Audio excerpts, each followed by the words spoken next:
네, 반갑습니다. 네, 노동당 서울시당 당원 여러분 또 인터넷으로 보실 노동당 당원 여러분 반갑습니다. 저는 노동당 여성위원장 맡고 있는 이봉아입니다. 네, 이제 그 성평등 교육 시작할 텐데 그 뭐 얘기하다가 궁금한 게 있으면 질문도 하시고 또 의견도 얘기해 주시면서 좀 서로 주고받는 방식으로 진행을 할까 합니다. 그리고 전체적으로 내용 흐름은 이제 현실에서 어떤 성차별이 발생하고 있는 그런 상황, 드라마, 그다음에 뉴스 이런 것들을 짚어보고요. 한번 보고 아마 기억이 다 날 만한 사건들일 거예요. 그다음에 이제 좀 뭐 성평등 관련된 내용적인 부분, 성차별이 왜 발생했는지, 그다음에 이제 성차별의 아주 또 심각한 문제이기도 한 성폭력의 문제, 또 성매매 관련된 얘기도 해보고요. 그다음에 이제 마지막에는 그 우리가 있었던 사건들, 당내에서 있었던 사건들, 또 최근에 이슈가 됐던 사건들을 좀 보면서 같이 토론을 하거나 상황극을 해보는 그런 순서로 마무리를 하겠습니다. 참고 이거 재밌어요. 시간이 어느 정도 될지 모르겠는데 한 개 정도는 기본적으로 해보고 토론도 한 개 정도 이렇게 해보도록 하겠습니다. 예. 그럼 먼저 들어가는 순서로 동영상을 하나 같이 보겠습니다. 지식 채널 2에서 만든 건데요. 이런 내용 나가면 안 되는데 저작권 걸리니까 그렇지만 또 좋은 거니까 나눠야죠. 예, 일단 같이 보시겠습니다.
저 이거 잘 안 봐요.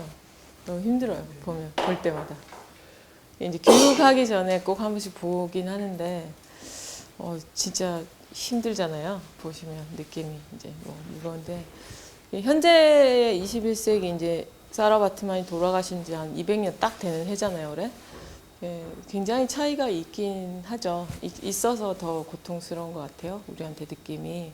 근데 또 보면 그녀가 받았던 이런 그 고통, 그다음에 박해, 차별, 이게 여성 성차별의 여러 가지 이슈를 다 응축하고 있는 측면이 있잖아요.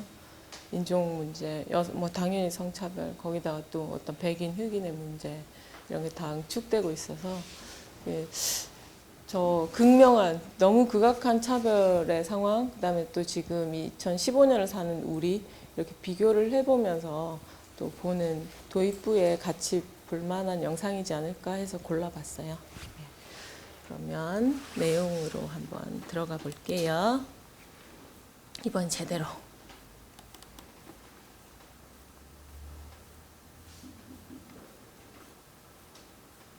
전반적으로 늦구만.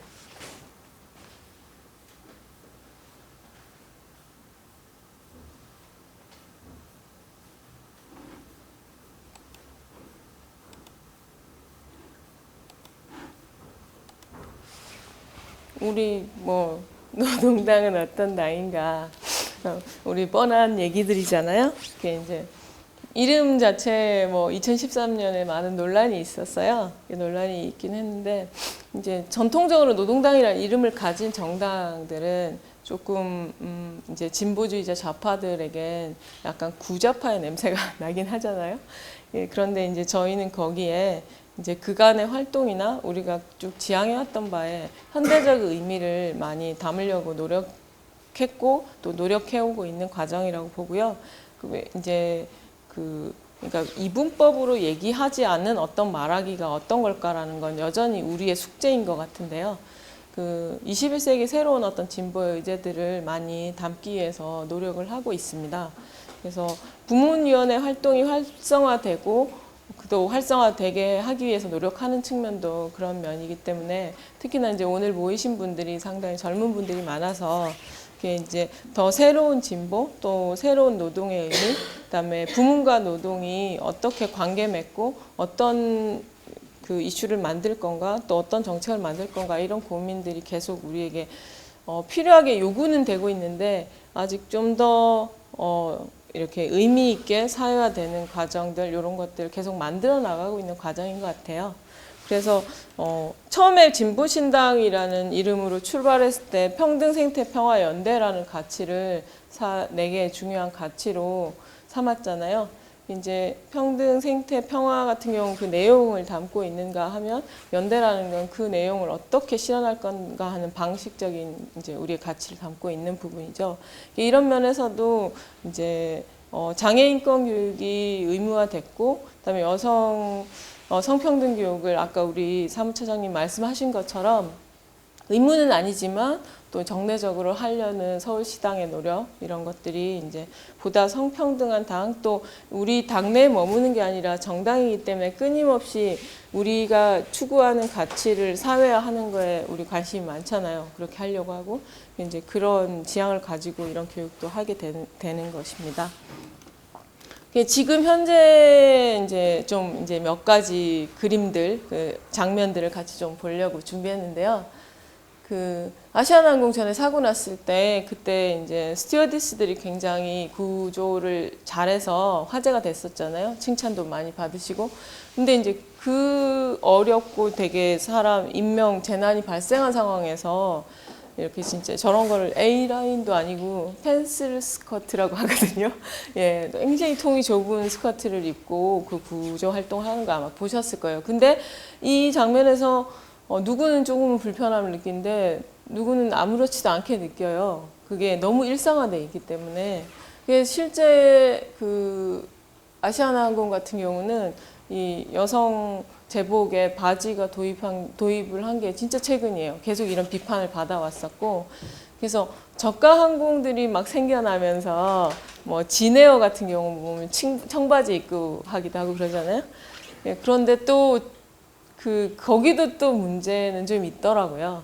그러니까 너무 타이트하고 너무 옷이 짧으니까 스튜어드나 스튜어디스는 굉장히 육체적인 노동을 하는 노동자잖아요. 캐리어 같은 걸 이렇게 번쩍번쩍 들어서 실어주고 이런 일을 하는데 진에어 그 스튜어디스 복장이 이게 너무 짧은 거예요. 그래서 이렇게 배가 훤히 보이는 거예요. 자꾸 올리면. 그래서 어떤 그 이제 승객이 좀 유명한 분이었는데 이제 그 자기 SNS에 쓴 적이 있어요. 그래서 저 굉장히 유의미한 지적이었다고 봐요. 이제 그런 거. 그러니까 치마로만 복장을 규제하는 걸 최근에서야 없앤 상황도 좀 되게 당연한 권리인데 어떤 복장을 입을 건가가 이제 상당히 오래 걸렸고 또 이제 뭐 그 외에도 끊임없이 좀 스튜어디스라는 직업의 성상품화의 이미지를 굉장히 투영하고 있잖아요. 의상이나 모든 게. 그 대한항공 의상도 장난 아니잖아요. 그래서 밥을 못 먹는다 그러더라고요. 그 뭐 장 프랑코 페레가 만든 그 유명한 패션 디자이너께서 만드신 의상에 밥을 못 먹고 배가 나와 보이고 이러면 부담스러우니까 그런다고 하죠. 몸에 굉장히 규제를 가하고 있는 거죠. 그다음에 이제 요즘은 뭐 드라마 트렌드 워낙 빨리빨리 변하니까 저도 미생 엄청 열광하면서 봤는데 미생 한 지도 한참 된 것 같아요. 예. 근데 이때 마부장 굉장히 인기 있었죠. 예. 이제 마부장하고 안영이의 이제 갈등이라는 게 저는 좀 개인적으로 미생 그 만화의 그 안영이란 캐릭터가 굉장히 좋았거든요. 예. 되게 좀 그 작가님이 이렇게 그냥 보여지는 차별, 되게 이렇게 뭐 마부장 하는 스타일로 보여지는 차별보다 굉장히 깊은 내용을 진짜 잘 다룬 것 같더라고요. 젠더의 문제, 그다음에 이란 여성의 문제를 굉장히 잘 다뤘는데 이제 드라마로 가면서 또 이거는 시각 매체이기 때문에 또 거기에 맞는 이제 전달 방법이 필요하잖아요. 그게 이제 갈등을 이 젠더의 갈등, 성차별의 문제를 훨씬 더 단순화시킨 방식으로 표현하긴 했지만 또 이게 되게 일상적으로 벌어지는 일이기도 하잖아요. 예.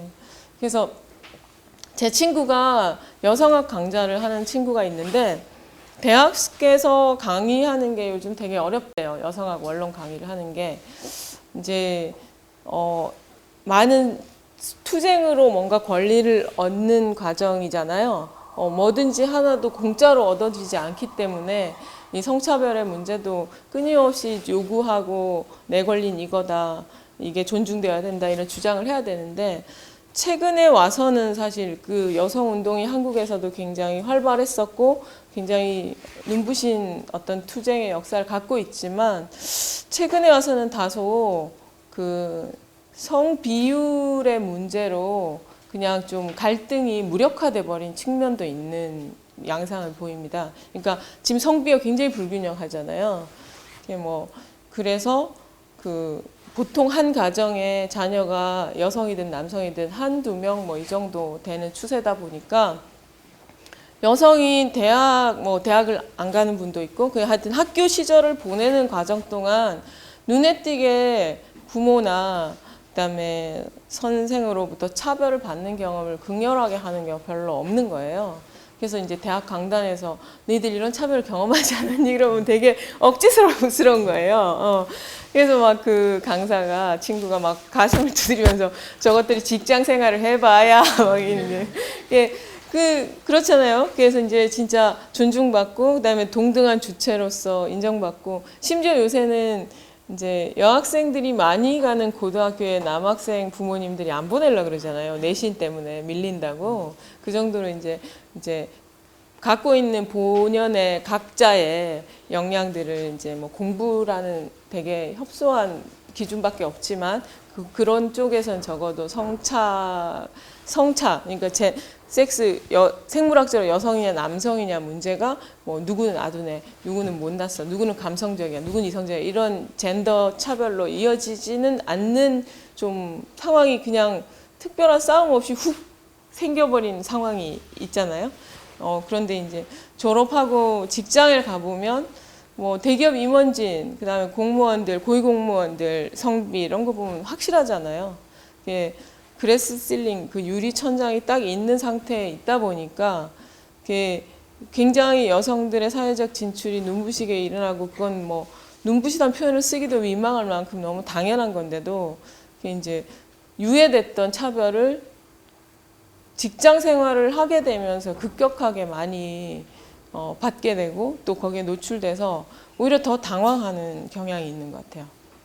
이게 저 개인적으로 봤을 때는 좀 성차별이라는 그 경험이 그 버스에서 성추행을 경험하면서 처음이었거든요.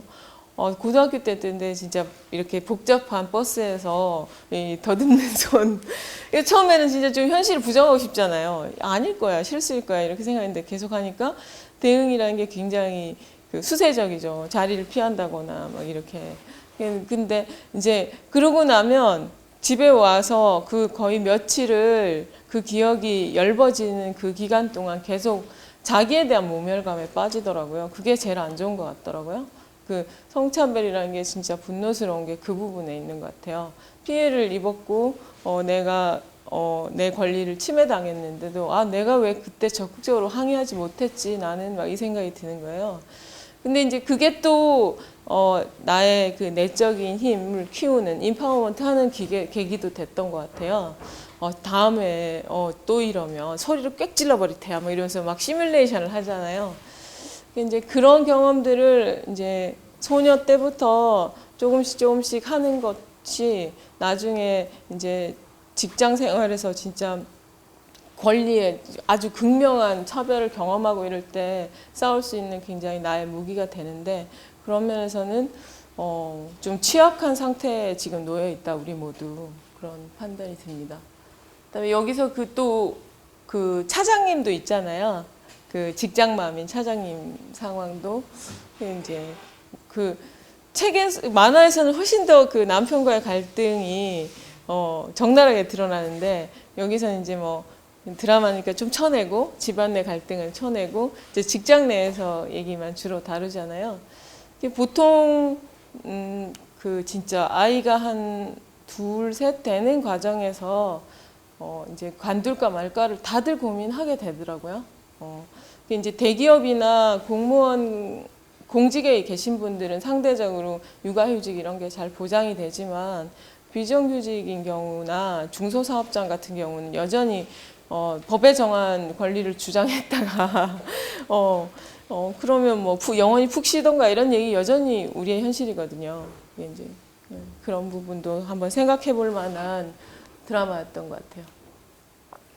그다음에 이제 노동자들의 투쟁에 관련된 사진인데 이랜드 예전에 비정규직 여성 노동자들 하고 그다음에 이제 그 현대자동차 점거 투쟁했을 때 일이고 이런 사진이에요. 이제 좀 부수적인 여성 노동자들은 투쟁은 같이 했는데 그 투쟁의 승리의 성과를 같이 나누지 못한 사례들이 되게 많았어요. 현대자동차 제일 심했죠. 그때. 그러니까 밥곤양이라는 다큐멘터리 나중에 보실 기회가 있으면 꼭 한번 보셔요. 되게 재미도 있고 그냥 재미있다고 표현하기는 굉장히 또 눈물도 나는 그런 다큐인데요. 그 이제 현대자동차 그 IMF 이후에 대량 그 정리해고가 되는 상황에서 이제 그 투쟁을 하잖아요. 뭐 남녀 노동자 공이 투쟁을 하는데 결국은 참 그 정규직 노조에서 합의한 게 이제 식당에서 일하고 있었던 여성 노동자들을 다 외주화시켜 버리잖아요.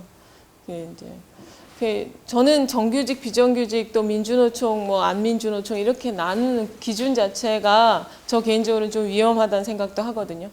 그런 게 우리가 목표하는 바를 이루는 데 과연 좋은 현명한 방법인가에 대해서 별로 동의하지 않아요. 그럼에도 이 투쟁 같은 경우는 정말 좀 이가 갈리더라고요. 어떻게 이렇게 사람을 토사구팽시키나 그것도 여성 가장 약한 노동자들을 일어나 이런 생각이 많이 들었어요. 그때 굉장히 그래서 뭐 TV 방송에까지 뭐 생방송 오늘 이런 데까지 나오고 그랬었는데도 결국은 다 외주화되고 같은 정규직 노동자하고 직종만 달랐을 뿐인데 전혀 이 신분이나 처우가 달라지는 계기가 됐었죠. 안동원 씨, 저 사진은 예. 펜차가 아니라 쌍차입니다. 예, 예, 이건 쌍차 맞아요. 그 제가 설명을 과정에서 그게 제일 극명한 사례다 보니까 이제 그걸 얘기를 하는데 설명 부족했습니다. 예, 훌륭하십니다. 예, 그 이 뭐 쌍용차 관련된 것도 이제 그 뭐야 뭐 가족하고 그 뭐죠 그 저기 와락 관련된 것도 여성주의 쟁점이 사실 되게 많은 부분이라서 조금 쉽게 얘기하기 어려운 것 같아요. 그러니까 이제 역할 분담, 성 역할이 딱 분담되어 있는 게 보이잖아요. 그러니까 되게 필요한 일들이고 아이들이나 가족이나 그다음에 노동자 당사자나 이 문제를 총체적으로 봐서 심리적인 위로와 그다음에 뭐 상담과 이런 것들이 진행돼야 하긴 하나 이게 좀 그 이제 재현하는 방식. 뉴스에서 좀 더 슬프게 재현하고 싶어 하잖아요. 그러니까 기자들이든 다큐멘터리 PD든 이 문제를 더 사회화시키기 위해서 좀 더 슬프게 극적으로 이제 재현하다 보니까 가족의 문제, 그다음에 이제 뭐 그런 게 좀 성 역할을 너무 나눠서 이제 부차적인 존재화 시키거나 그다음에 돌봄 노동을 주로 담당하는 존재로서 많이 규정하는 경향이 있는 게 많이 나오죠. 예. 그리고 이제 여성 노인 문제, 성차별의 마지막 귀결이라고 써져 있는데요. 지금 뭐 한국은 남성 노인, 여성 노인 공이 지금 굉장히 위기에 빠져 있죠. 50% 정도를 노인 빈곤층으로 보고 있거든요. 그래서 그 기초노령연금도 사실 쉬운 이슈는 아닌 것 같아요. 그러니까 그 100%를 굉장히 소액을 주는 방식으로 지금 깔아버렸잖아요. 사실 진보 정당으로서 이런 고민을 좀 되게 격렬하게 할 필요는 있는 것 같아요. 그러니까 제가 어떤 답이 있는 게 아니고 이제 그런 게 그냥 보편복지니까 당연히 뭐 이렇게 생각할 문제인지 아니면 차별이 훨씬 더 극렬하고 심하다면 선별복지를 하는 게 맞는지 이건 저는 계속 물음표를 가지고 토론해야 되고 답을 찾아가고 어떤 건 정답, 어떤 건 틀린 것 이렇게 구분하는 문제는 아니라고 보거든요. 그래서 그 노인 50%가 그 빈곤층이고 이런 상태에서 뭐 최저 뭐 만 원도 있고 많은 경우는 이제 최대 9만 원 정도 이제 뭐 2배로 늘리고 뭐 이렇게 좀 이제 개선이 되긴 했지만 그런 정도 해서 그 모든 노인들에게 다 주는 방식이 과연 지금 노인 문제를 해결한 좋은 방식인지 저 개인적으로 좀 상당한 의문을 갖고 있어요. 예전에 이제 이제 여성 노인 빈곤 문제의 심각한 그 사례로 이제 우리 동네에 다니면 그 강서 지역에도 되게 많고요. 관악에도 되게 많은데요. 폐지수거 하시는 어르신들 많잖아요. 이제 제가 이제 처음에는 우리 이제 오늘 모이신 우리 동료들처럼 좋은 동료들, 그다음에 생각이 맞는 사람들이 모여서 놀고 토론하는 게 좋아서 당활동을 시작했는데 그게 어느덧 직업이 돼서 동네를 돌아다니면서 항상 되게 죄책감이 든 제일 대표적인 존재들이 폐지수거하는 어르신들이었어요. 그러니까 이제 고작 할 수 있는 게 집에 있는 종이 같은 거 잘 모아놨다가 할머니들 지나가면 갖다 드리는 정도 일밖에 못하니까 이게 뭘까? 그래서 진보 정당에서 활동하는 사람이 지역에서 뭔가를 한다는 게 어떤 의미일까? 이걸 이제 막 생각을 하다가 이제 폐지수거하시는 어르신들 실태조사 데이터가 하나도 없잖아요. 그래서 이제 그거를 했어요. 2010년에 이제 구청장을 출마해서 남루한 득표로 떨어지고 창피해서 집에 치과하다가 되게 부끄러워요. 못 나가요, 진짜. 그래서 딱 떨어진 거 그것도 별로 목표나 그 굉장히 주관적 목표죠. 예, 자기가 원하는 득표가 안 됐음을 확인했을 때. 진짜 그 순간에 빨리 튀어나가야 돼요. 안 그러면 치과가 길어져요. 여러분들도 다 출마하실 수 있는 역량을 가진 분들이고 나중에 하실 것이기 때문에 미리 마인드 컨트롤 하세요. 부끄럽지 않아. 아무도 나를 알아보지 않아. 뭐 이러면서 확 나가야 돼요. 여튼 그래서 이제 근데도 표로 보면 또 많은 거예요. 제가 지금도 생생히 기억하는데요. 13,223표를 얻었거든요. 네. 그래서 이제 현수막을 붙였죠. 먼저. 13,223명의 우리 주민 유권자들 감사드린다고. 그게 이제 그 현수막이 좀 인기가 있었어요. 나중에 이용해 주세요. 예, 여튼 그리고 이제 나가서 이제 그 정책을 좀 구체적으로 실행한 어떤 결과를 갖고 다음에 다시 선거를 나가든 아니면 저 선거 나갔었는데 여전히 이런 일 하고 있어요라고 하는 게 세상에 내가 한 약속을 지키는 일이다 싶더라고요. 그래서 이제 우리 당원 동료들하고 이제 제일 처음 연구했던 게 이 폐지수거 어르신들 실태조사였어요.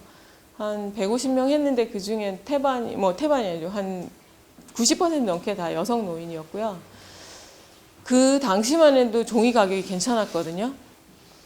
그래서 그분들이 한 달 열심히 일해서 버는 돈이 한 30만 원 선이었어요. 예. 근데 그걸로 생활하시더라고요. 한 달을.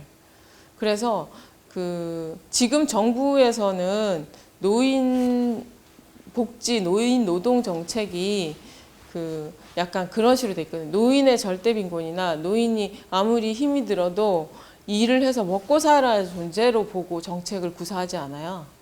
그 이제 어느 정도 퇴직하셔가지고 기본 재산이 있고 그래서 그 사람이 한평생 뭐 공직이든 뭐 회사든 여러 가지 또 이제 노동 그 생산 노동이든 이런 걸 했을 때 자기가 가졌던 경험이나 그 기술을 사회에 재능 기부하는 그런 식의 정책을 쓰거든요. 그래서 시니어 관련 정책들을 보면 대부분 이렇게 뭐 학교 보안관 뭐 아마 한 번쯤 보셨죠, 요즘. 학교에 이제 어린이를 대상으로 한 좀 극악한 그 범죄가 많다 보니까 요즘은 학교에 외부인 출입하기가 쉽지 않거든요, 한국도. 이제 거기 지키는 할아버지들 다 아마 한 번쯤 보셨을 거예요. 보안관이라는 건데 그 일을 하면 한 달에 20만 원 정도 줘요. 예, 한 달 하면. 그게 이제 그 뭐 당신이 기본적으로 살 수 있는 재력은 있으니 사회에 좋은 일 하시오 이런 구조인 거예요. 그런데 문제는 노인 빈곤층이 워낙 많다 보니까 그런 일자리에 진짜 절대 빈곤층에 이 생계를 해결해야 되는 그 어르신들이 지원을 하시거든요. 그러면 구청의 복지공무원 입장에서도 이제 뭐 진짜 한자도 가르치고 이렇게 좀 품위 있게 자기 재능을 기부하는 그런 일자리라도 공무원 입장에서 보면 더 경제적으로 어려운 분을 일자리를 주고 싶잖아요. 그래서 이제 그런 분들한테 주로 줘요. 그래서 어르신들 사이에서도 그런 시니어 일자리가 되신 분들은 되게 로또 맞은 그런 상황이에요. 네, 그렇고 이제 그게 안 되면 이제 다 거의 폐지 수거 많이 하시거든요. 그러니까 그게 본인 생계에 어느 정도 비중을 차지하든 거의 대부분 저걸 하시고 그런데 또 보면 되게 그 고물상을 주로 다니면서 실태 조사를 했는데 벤치 몰고 트렁크 팍 열면 신문지 확 나. 그거 뭐 팔면 한 1,000원, 2,000원 나오는데 그냥 할아버지 그거 그냥 동네 폐지 수거하시는 분 좀 드리라고 뭐 하냐 그러니까 안 된다고. 내가 이거 모아가지고 노인정에 밥도 한 번씩 쏘고 얼마나 이 만족감이 큰데 그런 분들은 또 잘 모아요. 원룸 사장님 막 이러니까 그 자기 원룸에서 나오는 게 있잖아요. 뭐 그런 거 해서 그래서 참 그러니까 이게 경제가 어려워서 안 쓰기도 하지만 나누는 거 그다음에 이제 충분히 당신은 그거 없어도 사실 수 있는 분들도 심리적으로 되게 위축돼 있고 그런 게 막 드러나더라고요. 그러니까 진짜 그 실태 조사 과정에서 빈곤 노인 특히나 여성 노인들의 빈곤 문제에 완전히 뭐 만화경 같은 그런 경험을 했었어요. 이제 뭐 이런. 그다음에 노인 자살률 같은 경우도 엄청나죠. 근데 노인 자살에서 다들 아시죠? 남성 노인이 훨씬 많이 돌아가세요. 그러니까 모든 자살 통계를 보면 남성들이 훨씬 많이 돌아가시거든요. 모든 연령대. 근데 노인 자살률은 엄청나요. 그런데 이제 한국에서 특히 남성 노인 자살률이 높은 이유가 농약 때문이에요. 예, 농약을 쉽게 마실 수 있는 농촌 상황이 있잖아요. 그래서 그 한 농촌 지자체 같은 경우는 그걸 관리를 되게 잘해서 그 자살률을 비약적으로 낮췄어요. 예, 그런 거 굉장히 정책적으로 필요하죠. 예, 그래서 그 뭐지? 제가 그 이름도 기억이 안 나는데 그 특정 농약 가장 그 맹독성에 치명적인 농약 아브라목소 예, 그거. 아유, 잘하시네. 역시 이런 쌍방향 교육. 그게 이제 그거는 금지가 됐죠. 예. 그래서 상당히 그 정책이 필요한 부분이 이런 부분인 것 같아요. 그래서 이제 계속 이런 얘기를 사이사이 좀 넣고자 하는 게 이제 꼭 이제 성평등 교육이라고 해도 결국은 세상 모든 게 연관돼 있잖아요. 인식론이잖아요.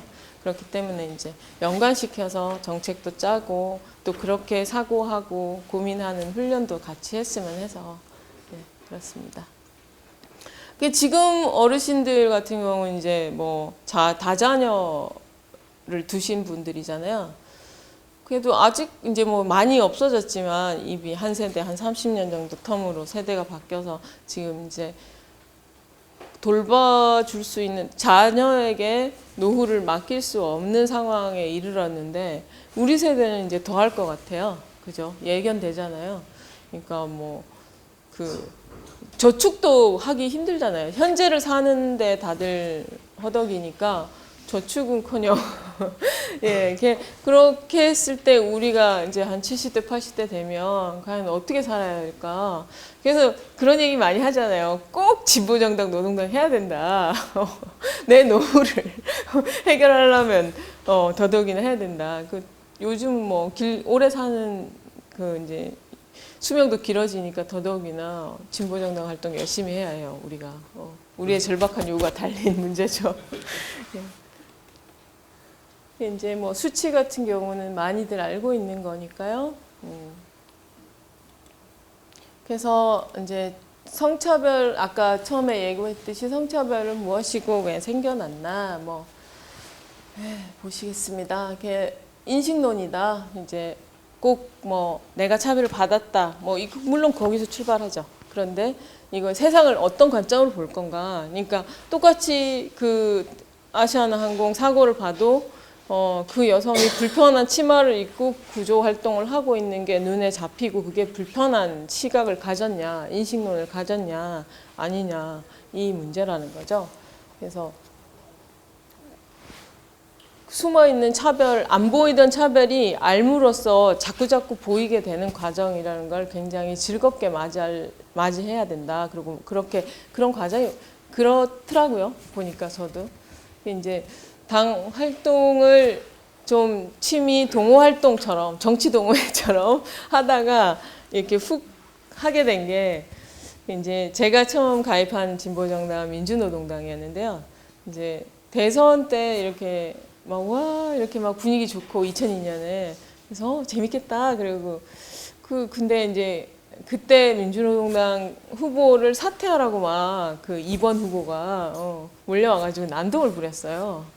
이제 그거 보고 저 사람들 밉기도 했지만 한편으로는 자기의 소신을 저렇게 남의 권리를 침해하면서까지 주장하는 저 열정, 저 패기, 저 어쩔 거니. 근데 나는 막 지지만 하고 있어. 한 표 찍어야지 막 이렇게 이게 이제 좀 빡친 거죠. 그래서 가입하고 돈 많아 이제 그랬는데. 원래 100m 미남 미녀를 가까이서 보면 별로잖아요. 못생긴데도 막 보이고 잡티도 보이고 이에 치석도 껴있고 들어가 봤는데 생각도 좀 구린 거예요. 그게 이제 제일 컸던 게 성차별 문제 그게 있었고 이제 성폭력이나 성희롱 사건이 나면 자꾸 좀 덮으려는 경향이 있더라고요. 그래서 되게 놀랐어요. 진짜 저는 강령 뭐 이런 거 보고 성평등을 지향하는 여성의 정당 뭐 이러면서 딱 들어갔는데 생각보다 그런 문제를 해결하는 게 저나 뭐 동료 여성들의 관점에서는 너무나 당연하고 자명한 일인데 그걸 해결하는 게 너무 진이 빠지더라고요. 그러면서 이제 분노는 나의 힘 이래가지고 내가 원하는 당은 내가 만들겠어 이러면서 이제 홧김에 막 해서 이제 거의 전업 당직 활동을 막 하게 된 거예요. 저한테는 그래서 그리고 또 이제 그런 좀 안 좋은 계기도 있었지만 또 좋은 계기는 제가 당 활동을 몇 달 안 했는데 당직 선거를 했어요. 그런데 이제 우리 지금 전국위원회에 해당되는 당직이었는데요. 사람이 없는 거예요. 여성 당원들이 적다 보니까 지금 노동당도 성비가 한 3대 7 정도 되잖아요. 3보다 더 낮거든요. 27 뭐 이 정도 수준 되게 낮아요. 그때도 그랬거든요. 그러니까 이제 여성 할당이 30% 이상의 여성 그 당직자를 배출해야 되는데 자리는 많은데 여성이 없는 거예요. 그러다 보니까 저한테 고르라 그러더라고요. 여기에 중앙위원이 있고 여기에 당대위원이 있어. 어떤 거 할래? 뭐 이러더라고요. 골라 보세요. 그러니까 이제 경력이 짧으니까 제 동료들이 당대위원부터 차곡차곡 출세를 해라. 너무 급하게 하면 체한다. 근데 또 이제 간땡이가 커가지고 이왕이면 센 거 할래요. 이게 세요? 이게 세요. 사실 뭐 센 거 이렇게 비교하는 거 되게 저열하잖아요. 당 대회는 최고 의결 기관이니까 당 대의원이 사실 그렇게 보면 더 중요한 자리인데도 이제 중앙위원, 전국위원이 이제 뭔가 좀 더 세 보이는 듯한 느낌적 느낌이 있거든요. 지금까지도. 그래서 이게 더 세다는 거예요. 그럼 나 이거 할래. 이렇게 됐어요. 그래서 여튼 그렇게 해서 진짜 신입당원, 뭣도 모르는 신입당원이 여성할당을 통해서 당직을 이제 맡게 돼서 너무 고맙더라고요. 그러니까 이걸 갖고 어떻게 이게 이런 좋은 제도가 생겼고 멋진 제도가 생겼지 하니까 난리도 그런 난리가 없었더라고요. 2001년에 이제 여성할당제를 처음 도입하는 과정에서 논쟁했던 그 이제 기록들이 남아 있는데 굉장히 격렬하게 반대했더라고요. 여성할당에 대해서. 근데 민주노총도 그렇고요. 또 이제 민주노총 안에서도 정교조가 되게 빨리 했거든요. 왜냐하면 조합원의 훨씬 다수가 여성이잖아요. 그런데 지난달 우리 기관지 꼭 보세요. 거기 장혜옥 전 여성위원장님 인터뷰에 보면 성비가 6대4, 여성이 6이고 여성 교사가 남성 교사 4인 그 조직에서도 여성 할당이 없었고 정교조 중앙 사무실에 집행부에 한 100여 명이 있었는데 그 중에 실장급 이상의 여성 상근자가 한 명도 없었대요. 장혜옥 선생님이 처음에 이제 정교조 중앙 기구에서 일을 하게 될 때 그래서 이제 내놔 뭐 이거부터 시작하셨다는 얘기 하시더라고요. 이제 그래서 저 같은 경우도 되게 이제 진보 정당의 혜택을 많이 본 사람이고 또 이제 그랬기 때문에 더 이 당을 더 내가 좋아하는 당, 내가 더 좋아할 수 있는 당, 또 어디 내놔도 부끄럽지 않고 평등한 당, 그다음에 또 그게 사회적으로 뻗어 나갈 수 있기를 이제 바라게 되면서 활동하게 된 거죠. 그래서 숨어 있는 차별을 보고 드러내고 또 그걸 바꾸는 것 이게 이제 여성주의라고 저희들은 보고 있죠. 요런 건 뭐 다들 잘 아실 거예요. 이제 예전에는 뭐 장애인을 막 장애우라고 부르기도 하고 막 그랬잖아요. 예. 그러다가 이제 장애인은 이제 다 일반화가 됐다고 보여지는데 이제 그러면 장애인이 아닌 사람을 어찌 부를까? 이제 비장애인이란 말이 정착한 것도 뭐 비교적 최근의 일이잖아요. 예. 아직도 TV 매체 같은 경우 밑에 자막을 보면 뭐 장애자, 장애우 이런 말들 많이 쓰더라고요. 예. 그리고 이주 노동자 관련된 부분, 그다음에 이제 비혼이라고 하면 또 여전히도 예? 비혼요? 뭐요? 막 물어봐요. 그러면 이제 또 한번 설명하죠. 예. 그러면 설명하고 또 그게 또 좋은 계기가 되잖아요. 예. 대화할 수 있는 계기가 되니까 그것도 모르냐 이렇게 막 공박할 문제는 전혀 아니라고 생각해요. 예. 이제 여성주의자의 이미지가 있잖아요. 지금 사회에 꼴패미, 빨간 X 뭐 이런 거. 저는 인터넷 댓글 보는 거 너무 싫어요.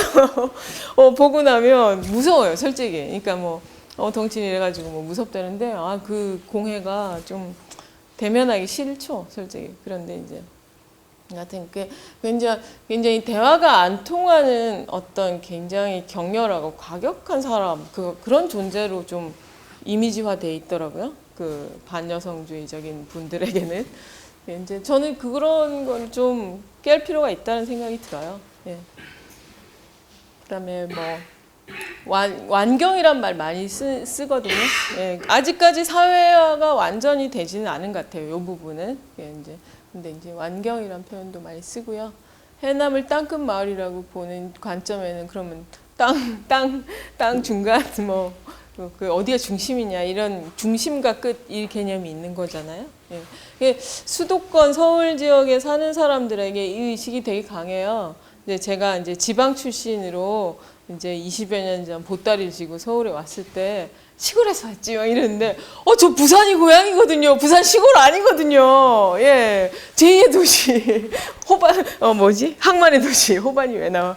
근데 막 시골이래. 그러니까 말습관인 거죠. 예. 근데 말습관에는 분명히 의식과 문화가 있는 거잖아요. 그리고 그 이제 연예인 중에 김구라 씨 보면 다르다 자꾸 틀렸다라고 하시잖아요. 그걸로 지적을 많이 받으셨나 봐요. 그래서 이제 최근에 좀 고치려고 노력하시더라고요.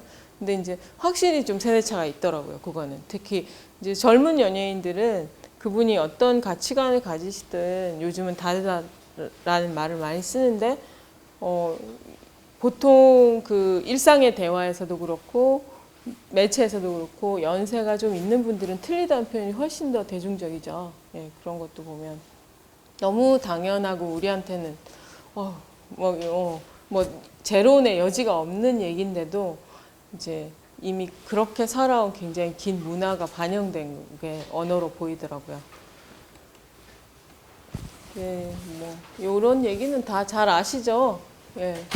이제 생물학적으로 여성이다, 남성이다, 또 양성구유자다 이렇게 나누는 기준은 이제 섹스라고 똑같이 한국이 한자어의 한국말이 좀 어려운 게 다 성이잖아요.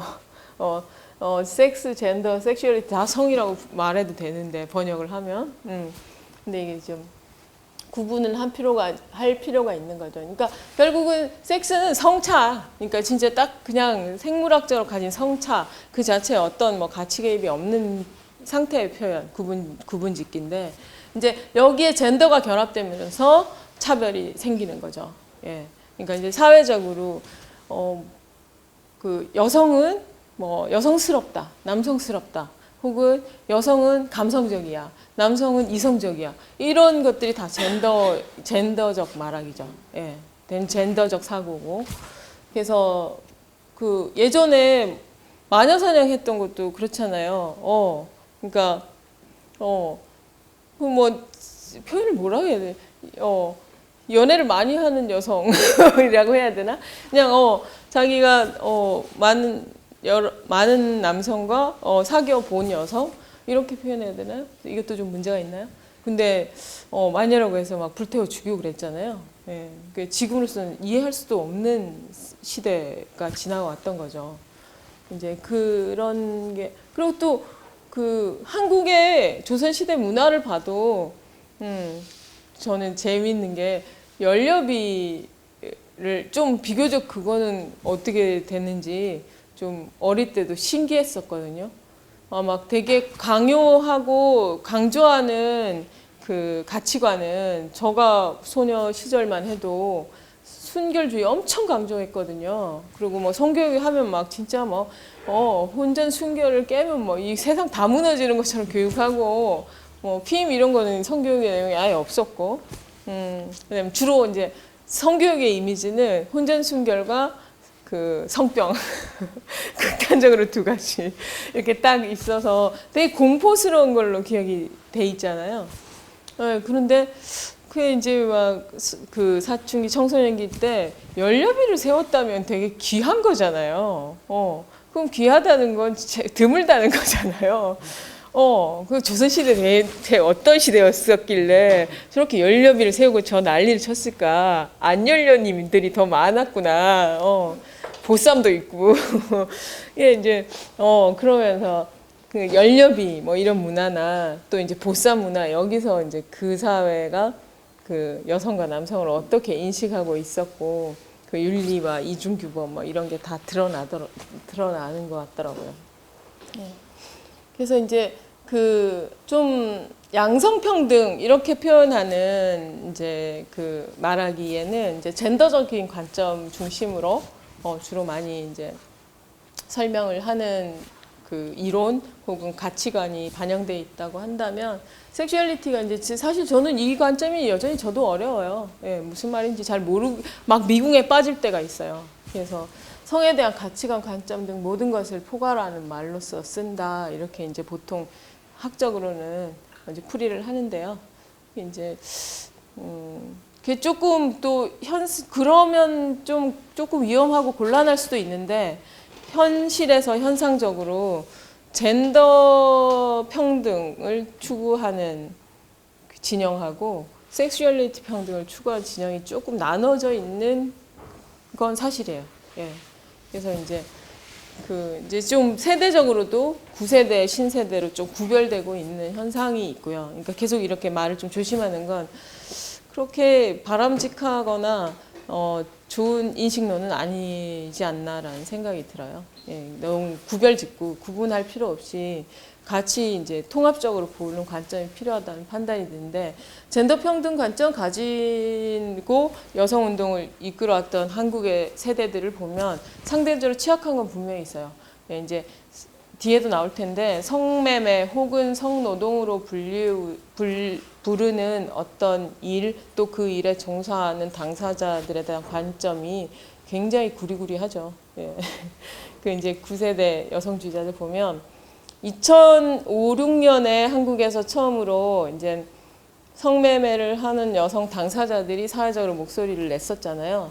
이제 그때 집결지를 다 이제 몇 군데 나실 텐데 용산 지금 철거된 거기랑 용산 뭐 청량리 이런데 그 성매매 집결지가 있었잖아요. 근데 이제 서울이 막 재개발이 되면서 봤을 때 알토란 같은 진짜 땅이잖아요. 이 좋은 부동산 폭등의 어떤 이윤을 남길 수 있는 저 알토란 같은 땅에서 저거 뭐 하고 있냐 이렇게 이제 대기업들이 보기 시작한 거고 거기를 쳐야 되는데 난 진짜 그때 되게 충격받은 게 대기업이 여성주의 이슈를 자기 논리, 자기 프레임으로 갖고 가더라고요. 그러면서 성매매는 근절돼야 하므로 집결지를 쓸고 그다음 그러면 이제 당연히 그러면 그 여성들에 대한 대책은 뭐냐라는 얘기에 봉착하게 되잖아요. 그러니까 그때 논쟁이 그렇게 됐었어요. 선철거 후 대책론자가 있었고요. 선대책 후 철거론자가 있었어요. 그게 이제 이렇게 두 개가 있었는데 이렇게 하긴 좀 그래요. 요런 상태였어요. 예, 선철거 후 대책론자들이 훨씬 강했어요. 뭐 대기업은 당연히 그거 원했고 그다음에 이제 한국의 주류 여성주의자들도 거의 다 이 관점이었어요. 근데 이제 그때도 민주노동당 시절인데 그게 이제 여성위원회 내에서도 논쟁이 벌어진 거예요.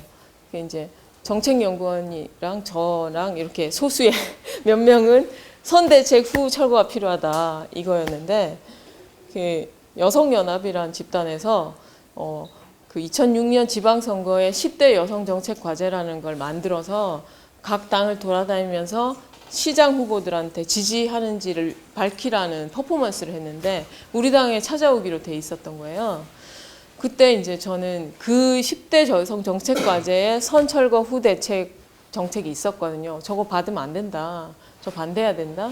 근데 이제 당 전체적으로나 여성위원회 내에서도 좀 직책을 가진 분들은 저거 받아야 된다. 그 이제 저나 좀 몇 명의 이제 그 방골들이 안 된다, 말도 안 된다 이렇게 한번 붙었던 적이 있어요. 결국은 졌어요. 예, 졌는데 이제 그 논쟁이 시작되고 막 철거의 움직임이 있으면서 이제 당사자분들이 대규모 집회를 하거든요. 그래서 사실 놀랐죠. 저도 놀랐고 뭐 많은 주변의 동료들이 그게 굉장히 선정적인 이슈로 엄청 수천 명이 몰려 나와서 잠실에서 데모하고 막 그랬거든요. 마스크 쓰고. 그래서 대부분의 매체에서 다 취재를 하고 이랬었는데요. 그때 여성주의 이제 좀 더 정치적인 발언권이 높은 여성주의자들이 취한 태도는 포주에게 매수당한 여성들이라고 되게 매도했어요. 그래서 저는 깜짝 놀랐어요. 설마 그럴 줄 몰랐거든요. 그러니까 그 놀랍고 저렇게 자기 목소리를 내는 게 인간으로서 너무 당연한 거지만 또 보통 우리가 뭐 보통 일상적으로 나와의 거리로 봤을 때 성매매라는 게 우리에게 굉장히 가까운 일이 아닌 것도 사실이잖아요. 특히나 여성들은. 그러다 보니까 그 당사자들이 그렇게 수천 명이 집결해서 데모를 할 거라는 것 자체가 되게 충격적이었고, 근데 이제 그 충격은 즐거움을 동반하고 있었거든요. 와, 멋지다. 뭐, 오, 좋다. 이게 사람이지. 이게 인간이지. 막 이런 느낌이 있는데, 이제 그 여성주의자들이 막, 포주한테 매수됐고, 자기 주장이 아니다. 저거는 막 이런 식으로 엄청 막 그래서 언론에서 막 난리도 아니었어요. 그러니까 언론에서는 당연히 그런 그 여성들을 비판하는 여성주의자들의 멘트를 엄청 열심히 땄죠. 그래서 그 이제 모 대학에서 토론회가 벌어졌는데 거기에 이제 당사자가 그때 민성노련이라고 당사자 단체가 결성이 됐거든요. 그게 이제 그 대표가 참여를 했고, 그래서 젊은 여성주의자들이 때로 몰려가서 그 토론회에 갔어요. 그래서 이제 저도 중요한 이슈니까 이제 그 여성위원회 같이 활동하는 친구들하고 몰려가서 그걸 봤거든요. 근데 거기서도 또 갈리는 거예요. 이게 되게 의미 있는 논쟁, 또 이제 당사자들의 주체와 운동으로서의 어떤 뭐 가능성 이런 거를 이제 봤기 때문에 막 신나가지고 막 봤는데, 이제 같이 갔던 여성위원회 동료들은 말을 안 하는 거예요. 너무 충격을 받아가지고 자기가 한 2, 3m 거리에서 소위 성판매 여성을 본 거예요. 처음으로, 인생에서 처음으로. 그래서 그 존재 자체에 너무 눌려가지고, 근데 이제 무슨 말을 하면 실수할까 봐 한 말씀도 안 하시더라고요. 그래서 이제 이게 성노동, 근데 그 토론회를 주최했던 분들은 성노동으로 명명하고 이제 운동을 펼쳐 나가야 한다는 입장의 분들이 그 토론회를 주최했거든요. 그러니까 이제 우리가 그때 성노동이든 이게 성매매로 부르든 우리가 어떤 결론을 내든 이거를 안 본 척 하면 안 된다. 못 본 척 하면 안 되고 토론도 하고 정책에 대한 고민을 해야 된다라고 했었는데, 이제 그 지방선거 때 아까 초반에 말씀드린 것처럼 정책적으로 먼저 쓸고 대책은 그다음. 근데 이제 우리 보통 그 대책은 그다음이라고 하면 안 믿잖아요. 안 할 거라는 걸 알기 때문에 그렇게 한 거잖아요. 그러니까 직업 전환의 기회라든가 이런 걸 충분히 보장을 하고 철거를 해야지. 전체 종사하는 여성들이 많은데 그걸 한 번에 확 쓸어버리면 이 대체 어쩌란 말이냐. 그래서 이제 그때 대부분 지금 벌어지고 있는 일들을 예견하고 얘기했었거든요. 다 들어갈 거다. 유사 성매매 업소로 다 드러날 거고, 주택가로 들어가고 이런 일들이 벌어질 거다. 거기다가 인터넷도 발달했기 때문에 더더욱이나 그렇게 된다. 이제 그런 얘기를 했는데 결국은 뭐 사회적으로 유의미한, 이건 뭐 어쩌면 처음 들어보는 분도 계실 거예요. 그게 그만큼 유의미한 토론이 안 된 거죠. 이만하고 요만하게 해서 막 논의하다가 끝났고, 다만 이제 그나마 좀 유의미하게 논쟁이 지금까지 이어져 오고 있는 논쟁, 토론 혹은 또 어떤 하나의 담론을 형성한 게 이제 성노동론이 이제 대중 앞에 선보이게 되는 계기가 됐죠. 그래서 성노동론에 입각해서 운동을 펼치고 있는 사람들도 개개별 그게 세력화가 많이 되진 않았지만 있잖아요. 굉장히 또 자기가 성노동을 하면서 그 운동을 하는 분들도 계시는 상황, 계시는 그런 상황입니다. 그래서 이제 이 성이란 게 이제 생물학적인 성도, 사실은 이것도 또 절대불변이라고 보기는 어려워요. 그렇잖아요. 이제 그 다양한 생물학적 성적 존재들이 드러나고 있잖아요. 예전부터도 이미 있었고 우리나라 고서들에 보면 나오잖아요. 기록들이. 그런 것도 그렇고 실제 양성 부유의 경우는 비율도 상당히 높아요. 유의미한 정도의 의미 없는 건 없지만 상당히 높은 비율로 나타나고 있어서 캐나다 같은 경우 그 어린 아기를 강제적으로 그 양성 부유인 상태에서 신생아 때 수술을 해버렸는데 그게 자기의 정신적 성하고 안 맞아가지고 고생하고 그런 사례도 나오고 그랬었죠. 그래서 커서 자기가 결정할 수 있는 단계에서 뭐 수술을 하든 아니면 그대로 살든 선택할 수 있도록 하는 것도 되게 중요한 것 같아요. 이제 그 성차에서 발생하는 가장 좀 극렬한 방식의 어떤 차별의 양태, 그다음에 이게 이제 성폭력인데요. 이게 뭐 이런 건 이제 좀 예를 들면서 좀 얘기하는 건데, 얘기한 거 이 관련돼서 특별히 좀 저는 얘기한 속에서 그냥 좀 나왔다고 생각돼서 지나가도 될 것 같은데 뭐 궁금한 거 있으면 물어보세요. 그럼 지나갈게요. 나중에 또 뭐 토론하고 싶은 주제 토론을 하는 게 더 좋을 것 같은데요. 보니까 다들 이제 성폭력의 이제 개념 정의인데요. 네. 뭐 다들 잘 알고 있는 내용이죠. 이렇게 뭐 딱 쓰라면 토시 하나 틀리지 않게 쓰진 않지만 다들 아시잖아요.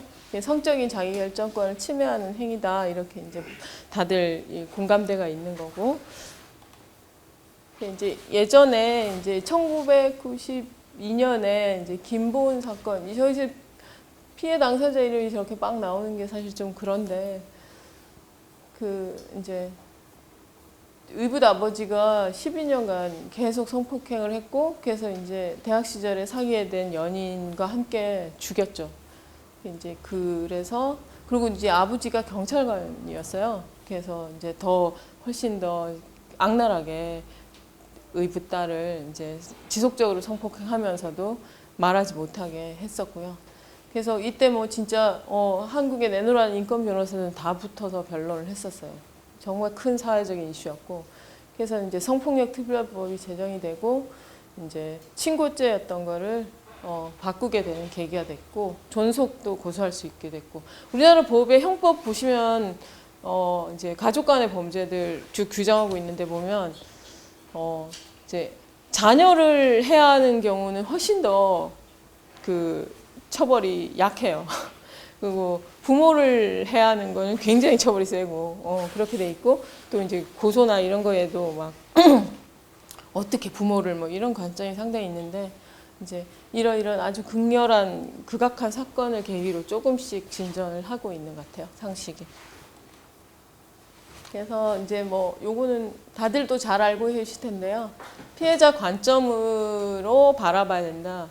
이제 그 피해자 중심주의 참 어려워요. 현실에서. 그러니까 당연히 맞는 말이라고 다들 거의 다 동의하실 거잖아요. 그런데 실제 어떤 사건을 딱 목도하고 그거를 해결해야 되는 입장에 서게 되면 어떤 게 피해자 중심주의인지 참 어려워요.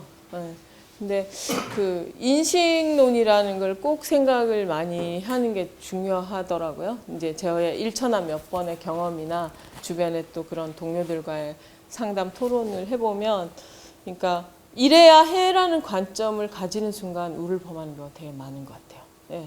그러니까 분명히 피해가 발생을 했기 때문에 이 피해를 해결해야 되잖아요. 그런데 그게 자칫 잘못하면 진실을 자꾸 가리는 방향으로 작동할 수 있어요. 예. 그래서 그게 이제 지금 같은 경우는 저는 반성폭력 운동의 거대한 저항의 시기라고 보거든요. 예, 이제 뭐 백래시 뭐 이런 말도 쓰고 하는데, 이제 예전에는 이제 특히나 운동사회에서는 굉장히 극악한 지속적인, 특히나 이제 운동의 권위 이런 걸로 이제 발생하는 성폭력 사건들이 워낙 많았고, 그런 게 또 조직 보위의 논리로 다 가려졌었잖아요. 그래서 이제 백위인위원회 사건으로 폭발적으로 터져 나올 때는 너무 당연했던 거예요. 그리고 너무 진짜 단죄받아야 마땅한 자들이 너무 많았고, 그래서 이제 그때 대학사회나 그다음에 이제 노동조합이나 진보정당의 반성폭력 규정들이 막 생기잖아요. 그런데 한 10년, 20년 이렇게 이제 쭉 경과하면서 보니까 너무나 자명했던 사건이 요즘 발생하는 사건이 꼭 그렇게 너무나 자명하지는 않은 거예요. 이제 이런 측면 저런 측면 다 있네, 이런 사건들도 많고, 그래서 주로 이때는 권력을 가진 사람, 그 다음에 이제 어떤 조직 내에서 훨씬 더 발언력이 있는 사람들의 잘못이 드러나지 않고 은폐되는 거를 정확하게 규제하기 위해서 시작됐는데, 요새는 좀 보면 단기위원회나 이 성폭력 조사 과정이 마치 수사처럼 되는 경향이 있는데 그게 참 어려운 부분인 것 같아요. 그러니까 애초에 목적이 달라진 거죠. 그때는 사건 자체가 굉장히 자명한 거면 이 사람이 그 잘못된 명확한 행위에 대해서 정확하게 제재받고 또 거기에 따른 응분의 대가를 치르는 것, 그걸 통해서 피해자가 피해를 극복하고 주체화되는 과정. 요게 이제 중요했던 과정이면 지금 나타나는 양태들의 몇 가지 중요한 사례들, 이제 저는 좀 꼽는 게 논란이 있을 수 있어요. 그 논란도 얘기해 주시면 좋을 텐데요.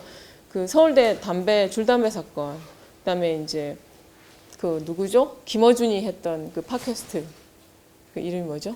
낙곰수에서 그 비키니 사건, 그다음에 이제 우리 당과도 관련이 있는데 서울 S대학에서 벌어졌던 뭐 성폭력이라 불린 사건, 뭐 이런 거 저는 다 엄청난 논쟁거리라고 생각해요. 명확한 사안은 아니라고 보고, 그 그러니까 가해자로 지목된 사람이 권력자였는가 그 부분도 모르겠어요. 예. 그리고 그래서 이런 사건을 그렇게 일도양단할 수 있는가? 그리고 일도양단하는 게 성평등을 조금이라도 한 발짝이라도 진전시키는데 얼마나 기여하고 도움이 되는가라는 측면에서 되게 많은 논쟁이 필요하다. 그런 생각이 들어요. 네, 그래서 여튼 피해자의 관점에 단단하게 서는 게 필요한데, 그렇다고 해서 그 순간순간에 물음표가 드는 순간들이 많거든요. 사실관계를 쭉 재구성해보면. 근데 이랬을 거야, 혹은 이래야만 해라고 하는 순간 굉장히 위험에 빠지는 경향이 있어요. 그래서 항상 그거는 안 그래야 돼요. 그러니까 굉장히 자명해 보이고 이제 가해자가 확실해 보여도 그 사람도 사람이고 이제 그 사람도 발언할 기회를 충분히 보장하는 방식으로 문제를 해결해 나가야 되는 것 같아요. 그다음에 이제 피해가 좀 예상되는 시츄에이션들이 벌어질 때가 있잖아요. 그럴 때는 하여튼 제일 중요한 거는 노라고 얘기하는 거, 힘을 내서 이렇게 얘기하면 분위기 뻘쭘하고 썰렁해지지 않을까 뭐 이런 거 다 필요 없고 힘을 내서 아니야, 하지 마라고 정확하게 얘기하는 거, 자기 의사 표현을 분명하게 하는 게 중요해요. 그러니까 약간 좀 민망한 상황보다 이제 실제 성폭력 사건이 발생했을 때 자기가 감당해야 되는 그 심적인 신체적인 고충은 정말 오래 지속되기 때문에 여기서 이제 미리미리 이러면서 막 마인드 컨트롤 해야죠. 그다음에 이제 뭐 상호 합의된 관계는 성폭력이 아니다, 이건 뭐 당연한 얘기고요. 그다음에 뭐 횟수가 여러 번이 아니면 한 번이야, 이건 뭐 중요하지 않습니다. 예. 그래서 한 번을 해도 뭐 얼마든지 성폭력이 되고, 뭐 실수였다, 실수라서 또 감안할 수 있지만 없었던 일은 아닌 거잖아요. 예. 그런 거. 이게 항상 이런 주장 많이 해요, 실제. 난 딱 한 번 그랬다, 술이 취해서 그랬다, 뭐 이런 주장 많이 하거든요. 예. 그리고 이제 뭐 유형도 뭐 실제 물리적인 폭력으로 나타나기도 하고, 말로, 그다음에 시각적인 방식, 환경적으로 그런 분위기를 조성하는 거, 뭐 여러 가지 양태로 나타납니다. 이제 쭉 뒤에 또 자세한 주로 많이 이 성폭력을 둘러싼 얘기들을 한번 살펴보겠습니다. 종류들은 뭐 다 아실 테고요. 그다음에 육체적 성희롱, 그다음에 언어적 성희롱. 이거 웃으면 안 돼요. 이렇게 제가 처음에 담당했던 사건이 언어적 성희롱이었어요. 예. 그게 이제 그 가해 남성이 이제 일단 기본적으로 좀 그 성적인 관념이 되게 보수적인 분이었고, 원래 약간 좀 그 당 활동에서도 언행이 좀 문제가 있다고 얘기되고 있는 사람이었는데, 이제 그날 모임에서 여성 당원 인권 교육을 했어요. 또 인권운동 사랑방에 선생님이 오셔가지고 이제 인권 교육을 하고 그런 거 했거든요. 등에다가 이제 30대 게이, 뭐 그다음에 40대 비혼 여성, 뭐 이런 걸 등에다 붙여요. 그러면 이제 자기는 못 보잖아요. 그러면 이렇게 돌아서 보여주면 여기 이제 오신 분들이 보고 그 사람들에게 쏟아지는 사회적인 비난들 있죠. 그런 걸 막 퍼부어요. 그러면 자기가 어떤 존재인지를 맞추는 게임을 했었거든요. 예, 그래서 뭐 뻔하죠. 그러니까 30대 게이 남성 이렇게 되면 호모 새끼 막 이러면서 더러워 막 이런 얘기 막 나오고. 그래서 이제 근데 되게 전체적으로 이제 그런 비난을 들을 때 일시적이지만 상황극을 해보는 게 굉장히 동일시가 되거든요. 그래서 실제 상황극하다 우시는 분들도 있어요. 그게 이제 그런 걸 경험해보기를 바래서 이제 하는 거잖아요. 그러면서 아 내가 고통스러우면 남도 고통스러운 거구나 이 역지사지를 서로 연습해보는 그런 이제 상황극이었는데 그걸 이제 하고 막 다들 너무 재밌었죠. 그 진짜 그냥 내가 당위적으로 난 대단히 인권적이고 성평등을 지향한 사람이라고 생각했는데 아니었던 것 같아. 뭐 이런 얘기를 막 하고 있는데 그분 혼자 서서히 이렇게 우라가 치밀었던 거예요. 이 교육도 마음에 안 들고. 그래서 이제 여성 당원 2명한테 결혼 왜 안 하냐고 막 시비를 건 거예요. 그래서 아니 결혼을 하든 말든 그거 내 일이지 왜 간섭을 왜 상관하시냐 그랬더니 왜 뭐 이런 데 나와서 남자들 만나고 뭐 이렇게 이제 붙어 먹으면 좋아 뭐 이런 식으로 표현을 한 거예요. 그래서 난리가 났어요. 그래서 이 사원들이 막 멘붕이 와서 막 항의를 했죠. 당사자한테. 그분들은 충분히 또 자기의 언어로 불쾌한 마음을 표현하는 또 멋진 여성들이라고 표현을 했어요. 그랬더니 이 남자가 이제 니들이 아무리 그래도 나는 바뀌지 않아 그러면서 집에 가버린 거예요. 그러니까 이제 그 여성들이 그 지역의 리더한테 위원장한테 얘기를 한 거예요. 이만저만하고 이런 일이 있었는데 너의 생각은 뭐냐? 이게 성폭력이 아니고 무엇이단 말이냐 그랬더니 내가 90년대 페미니즘 책 읽었는데 이거 성폭력은 아니야 이렇게 한 거예요. 그래서 니는 뭐 90년대 뭐 책 한 권 읽고 페미니즘 다 하냐 막 그러면서 싸움이 붙으니까 그 술자리에 있었던 상대적으로 젊은 20대 당원들이 아 위원장님 그거 성폭력 맞아요. 성희롱이에요. 왜 이러세요? 막 그러면서 97년 서울대 화학과 교수 사건부터 막 다 얘기를 해주고 막 했는데 근데 이분이 막 계속 거부한 거야. 아니야. 그냥 폭언이지만 성희롱이나 성폭력은 아니야. 성은 아니야. 이걸 떼야 돼. 이 폭언이라고 해야 돼. 막 계속 주장을 한 거예요. 그러니까 이 여자분들이 막 부글부글 또 끓어오른 거죠. 뭐. 아니 이런 사람이 나의 리더란 말인가. 그래서 입당한 지 얼마 안 된 분들인데 탈당계를 냈어요. 탈당계를 내고 나 이 당 못 있겠다. 이 얄궂은 당에 막 그러면서 리더를 보면 그 조직을 알 수 있다. 그러고 그랬는데 이제 그 여성들이 그래도 화가 나잖아요. 뭔가 자기들이 당한 그 피해를 뭔가 좀 사회적으로 의미 있게 해결하고 싶잖아요. 또 진보 정당에 입당하신 분들이니까 당연히. 이제 막 온 동네 막내 얘기를 하고 다니니까 이제 그 아는 분이 옆 동네에 조금 이상한 여자 하나 있다는데 이러면서 저한테 연결을 해준 거예요. 그래서 이제 이제 같이 해결을 하려고 하는데 되게 힘들었어요, 진짜. 그래서 혹시나 내가 미숙해서 이분들의 피해를 제대로 해결하지 못하면 어떨까 그 공포감이 진짜 컸고 이제 근로 페미니즘을 배워가지고 다들 그렇잖아요. 말은 잘하잖아요. 술자리 토론 잘하고 막 이게 관점이 말이야 막 이러면서 하다가 이제 실전에 확 들어가니까 너무 무섭더라고요. 그래서 막 같이